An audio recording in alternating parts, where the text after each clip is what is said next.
இயேசுவின் அன்பு இதயங்களுக்கு காலை வணக்கம்.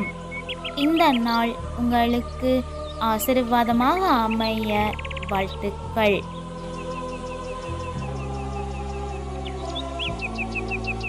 இப்புதிய நாளுக்கான ஆசீர்வாத இறைவசனம் திருப்பாடல்கள் அதிகாரம் 37 இறை வார்த்தை 5.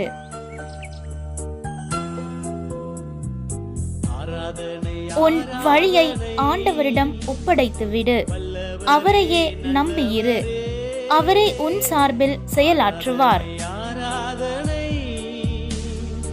அற்புதமே அதிசய